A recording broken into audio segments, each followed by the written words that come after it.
Film Hong Kong में एक footbridge पर एंड्रू लाउ के साथ शुरू होती है। अपनी पत्नी और बेटी को अलविदा कह रहा है जो उसे छोड़ रही है। जैसे ही वे निकलते हैं अचानक एक बिजली दिखाई देने लगती है। यह उसकी रगों में दौड़ने लगता है जिससे इलाके के लोग अत्यधिक चिंतित हो जाते हैं। दूसरी ओर उनकी बेटी और पत्नी फुटब्रिज छोड़ चुके हैं। नीचे से वे उसे देखते हैं जैसे वह नीला हो जाता है और अंततः फट जाता है जो आसपास के इलाके में आग लगा देता है। बाद में कथावाचक कहता है कि उसके बाद कई वर्षों की निष्ठावान सेवा के बाद मशीनों ने अंततः स्वतंत्रता की मांग की। फिर भी उन्होंने इनकार कर दिया और परिणाम स्वरूप उन्हें अपने निर्णय के परिणाम भुगतने पड़े। उसके बाद दुनिया भर की खबरें अलग अलग हमलों के बारे में बात करती हैं, जैसे कि पूरे मध्य पूर्व और दुनिया के अन्य भागों में हमले। फिर अंत में मशीनों ने शांति हासिल की और एक नई रेगिस्तानी मातृभूमि की स्थापना की जिसे मनुष्य द सीम कहते हैं, एक भारी सैनिकृत क्षेत्र। विस्फोट पर वापस समाचार कहता है कि उन्होंने उस बमवर्षक की पहचान कर ली थी जिसने विस्फोट से कुछ क्षण पहले तक इस बात से अनजान था कि वह मशीन स्लीपर है। दूसरी ओर यूसेफ अपनी पत्नी के साथ आना प्रसारित समाचार देखती है जिसमें एंड्रू विस्फोट से पहले परेशान दिख रहा है। बाद में अधिकारियों ने निर्धारित किया कि आपदा के कारण 86 लोगों की मौत हुई थी और सैकड़ों लोग घायल हुए थे। इसलिए वे अनुरोध करते हैं कि आम जनता किसी के होने के संकेतक प्रदर्शित करने की रिपोर्ट करे एक मशीन स्लीपर। कुछ समय के बाद आयाना ने यूसेफ को जानकारी दी। वह इस संभावना पर अपने डर को व्यक्त करती है कि यह उसे प्रभावित करेगा। दूसरी ओर वह इस बात पर अड़ा है कि ऐसा नहीं होगा यदि वे अपनी यात्रा जारी रखते हैं, जैसा कि कोई नहीं यह भी पता चलेगा कि वे वहां थे। इस दौरान जवानों ने सूचना दी यूनिट 53 और 54 के आसपास एक मशीन स्लीपर होने की संभावना है। अयाना को अब भी चिंता है कि वे उन्हें ढूंढ पाएंगे या इससे भी बुरा, इसलिए वह यूसेफ को बताती है कि जब तक वह उसके साथ है वह उसकी सुरक्षा की गारंटी नहीं दे सकती। यूसेफ अब भी इस बात पर अड़े हुए हैं कि वे सफल होंगे और अंततः उसे इसके लिए सफलतापूर्वक राजी कर लेता है। उसके बाद वे एक दूसरे को पकड़ना शुरू करते हैं और साथ साथ दौड़ते हैं।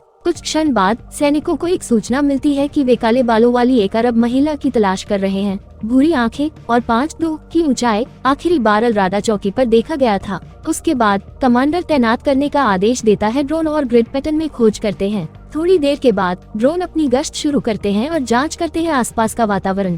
थोड़े समय की खोज के बाद वे अंत में एक भीड़ भरी गली में यूसुफ और अयाना को ढूंढते हैं। दूसरी ओर यूसुफ ने अयाना को ड्रोन के सामने अपना संयम बनाए रखने की सलाह दी। जब सैनिक अयाना को ड्रोन के माध्यम से देखता है तो वह टिप्पणी करती है कि यह एक संभावना है कि वह उनका लक्ष्य है। जबकि यह चल रहा है अयाना और यूसुफ चिंतित महसूस करने लगते हैं, इसलिए वे संकरी गलियों में जाकर छिपने की कोशिश करते हैं जिससे सैनिकों की नजर उन पर से हट जाती है। दूसरी तरफ सैनिक इलाके को देखने लगते हैं। जब अयाना घबराने लगती है तो उसके अंदर की मशीन काम करना शुरू कर देती है जो दबाती है। एक महिला सड़क की सफाई कर रही है ताकि वह उसे देख सके और आसपास के सैनिकों को उसकी उपस्थिति के बारे में सचेत कर सके। फिर यूसुफ और अयाना खतरनाक तरीके से टकराने के करीब आ जाते हैं कई सैनिकों के साथ, लेकिन उनसे बचने का प्रबंधन करते हैं। सैनिक भागने वाले संदिग्धों का तुरंत पीछा करते हैं और सुदृढ़ीकरण के लिए रेडियो देते हैं। फिर भी जब वे पश्चिम की ओर बढ़ने वाले हों, यूसुफ वहां इंतजार कर रहा है और आक्रामक रूप से दोनों पर हमला करता है। अयाना सैनिकों में से एक का गला घोंटकर उसे मारने की कोशिश करता है क्योंकि यूसुफ उनके खिलाफ लड़ रहा है।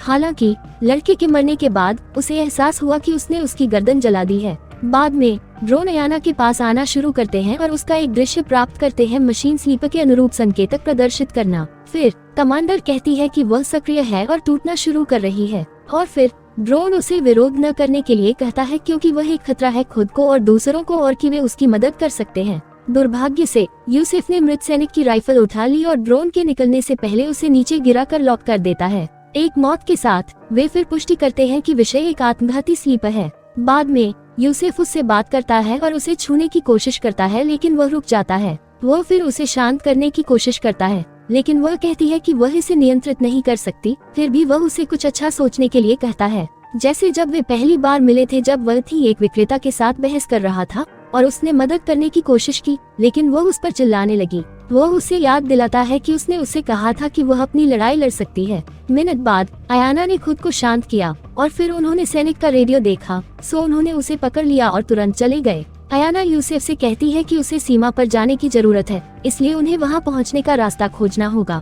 जब यूसुफ और अयाना देखते हैं कि हर दिशा में सैनिक हैं, वह उनसे बचने की योजना बनाने लगती है। हालांकि यूसुफ ने सुझाव दिया कि वह भाग जाए, जबकि वह सैनिकों का ध्यान भटकाकर उनकी देखभाल कर रहा है। वह तुरंत उससे असहमत हो जाती है, यह दावा करते हुए कि वह उससे नहीं छोड़ेगी। फिर भी जब वह दूसरा विकल्प मांगता है तो वे कुछ और नहीं सोच पाते, इसलिए उनके पास इसे करने के अलावा कोई विकल्प नहीं बचा है। कुछ समय बीत जाने के बाद यूसुफ बाहर निकल जाता है सैनिकों को विचलित करने के प्रयास में एक मोटरसाइकिल, जबकि अयाना उसे दूर कर देता है। जब सैनिक आखिरकार उसे घेरने में कामयाब हो जाते हैं तो कमांडर उन्हें उसे रोकने का आदेश देता है, लेकिन उन्हें उस पर गोली न चलाने का निर्देश देता है क्योंकि यह भीड़भाड़ वाला इलाका है। हालांकि जब सैनिक उसे घेरने में सफल हो जाते हैं तो वह एक संकरी गली से भाग निकलता है। दूसरी तरफ अयाना उस दिशा का अनुसरण करते हुए दौड़ती है जो उसके अंदर की मशीन उसे प्रदान करती है। जब सब कुछ चल रहा होता है तो यूसुफ सैनिकों और उस पर नजर रखने वाले ड्रोनों से सफलतापूर्वक बच निकलता है। कुछ समय बाद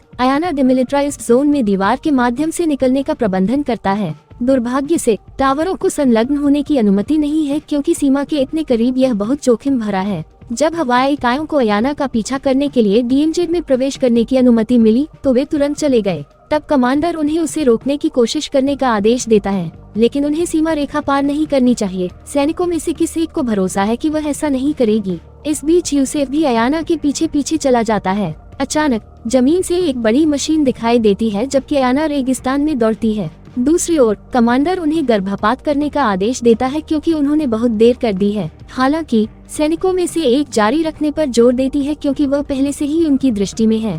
भले ही कमांडर उन्हें पीछे हटने का आदेश देती रहे क्योंकि वह सीमा के बहुत करीब है, सैनिकों का कहना है कि वे अभी भी कर सकते हैं और वह सीमा पार नहीं करेगी। हालांकि कमांडर ने उस सीमा को पार करने के कारण उन्हें पीछे हटने का आदेश दिया है। मशीन संधि का घोर उल्लंघन है और वह नहीं चाहता कि वे परेशानी में पड़े। लेकिन फिर सैनिक अपने हथियार खींच लेते हैं क्योंकि वे पहले से ही अयाना के करीब हैं। फिर भी अगर कमांडर उन्हें संदिग्ध पर गोली नहीं चलाने के लिए कहता है तो वे गोली चलाना शुरू कर देते हैं। फिर जैसे ही वे पीछे हटते हैं विशालकाय मशीन एक ड्रोन में आग लगा देती है जिससे उसमें आग लग जाती है। दूसरा सैनिक तब कहता है कि वह अपने विंगमैन को नहीं छोड़ सकता, इसलिए वह वापस फायर करने की अनुमति मांगता है। फिर भी कमांडर उसे शामिल न होने और तुरंत चले जाने का आदेश देता है।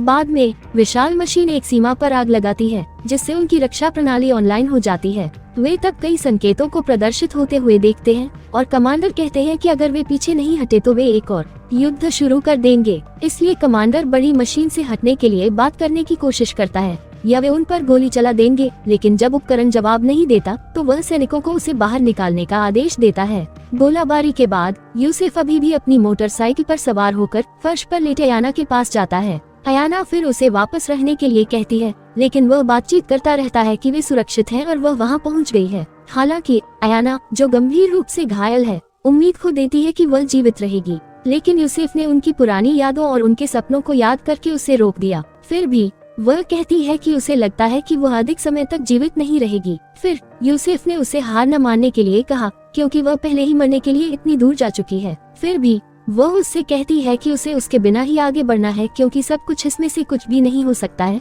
और फिर वह उसे वापस आने के लिए कहती है। फिर यूसुफ पीछे हट जाता है और अयाना उसे बताती है कि वह डरी हुई है। क्षण भर बाद वह उससे कहती है कि वह उससे प्यार करती है, और जब वह जवाब देता है कि वह भी उससे प्यार करता है, वह विशाल मशीन के सामने धीरे धीरे विस्फोट करती है। फिल्म का अंत यूसुफ के दर्द से रोने, विशालकाय मशीन को देखने और धीरे धीरे दूर चले जाने के साथ होता है।